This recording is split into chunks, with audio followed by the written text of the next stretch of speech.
Welcome back to Oracle TV at Oracle AI World Tour in Singapore. And I have the pleasure of sitting next to Garrett Ilg, who is the Executive Vice President and General Manager of Japan and Asia Pacific for Oracle. Did I get that right? You got that perfectly right. Okay, well, it's a great title, and you have so much that you're working on, including talking with customers every single day, leaders across the region. So can you share, let's just start right there. I mean, I'd love for you to share with us where you're really seeing the excitement, the momentum around this movement with AI.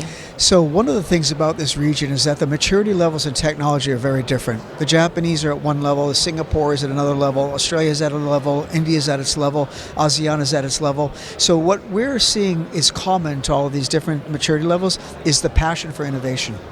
This region has a tremendous economic growth from top to bottom, south to north, and what I'm seeing right now is this leadership team, whether it's the office of the C-suite or it's just individual projects, people are coming out and trying to change and transform their business for the betterment of competition, but also to deliver more to their customers. So it's about competition, but it's primarily about giving more to their customers. Absolutely.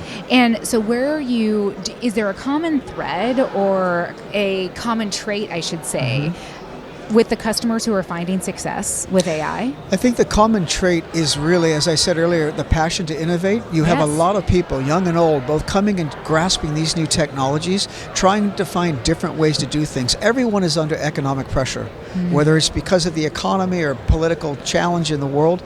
People realize that they have to do things better, faster, cheaper, but they also have to do it safer as well. So what we're seeing is people who have the passion to solve problems are trying to get out there, leverage technology, to leverage this technology and do things differently. They're not trying to solve everything for everyone. They're picking projects, and we're seeing that in transportation companies where they're doing a better job at inspecting the railways of the subways. Right. We see people in airline companies trying to do better crew rostering, common to the medical institutions who are trying to do better patient-doctor relationships. So different problems, technology is the common denominator, people going at it and working together to solve things fast. Thank you for pointing that out. You're seeing it across every single industry. Absolutely. And so how is Oracle helping our customers accelerate this AI transformation? This is a really good question. So in this field, the sales cycle, you used to basically have 3 steps. You would create awareness, then you would create consideration, and then the customer would make a decision.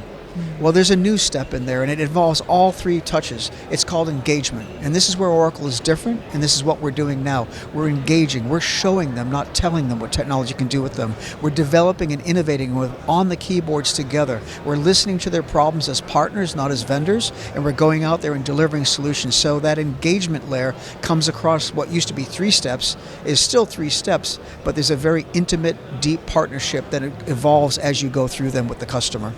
I like that you pointed that out, engagement, because it's not just engagement from the customers with us, it's us with the customers, meeting them where they are. That's right. And being present, not just for the sale or the deal, but being through the discovery and then if I may, the extraction of the value so that the customer continue to innovate, not away from you, but with you as partners.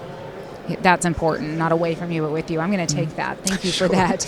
And so specifically with multi-cloud, how does that strategy help them with the AI adoption? Multi-cloud is essential. One of the things that we recognize is that AI is all about basically speed and about the capability of the infrastructure to handle this enormous amount of data that's coming in and being basically computed against. And what Oracle has done with multi-cloud is it said, you might have built your application layer on AWS or on Google or on Microsoft, but you don't have to try to run everything on that infrastructure. You have the choice to utilize the superior capabilities of OCI to deliver speed, to deliver the security, to deliver that capability to scale, and do so inside the architecture of that cloud. So what I'm doing is talking to customers saying, we're here to provide you choice, but that choice doesn't mean you have to go through separation. We synergize and we deliver more value, more speed, more capability where they need that power to do it and resolve their missions without disrupting earlier decisions that might have been made at the application layer. Trust, choice, scale. Yep. Thank you so much, Garrett. Appreciate your time, your conversation, and the insight that you provided.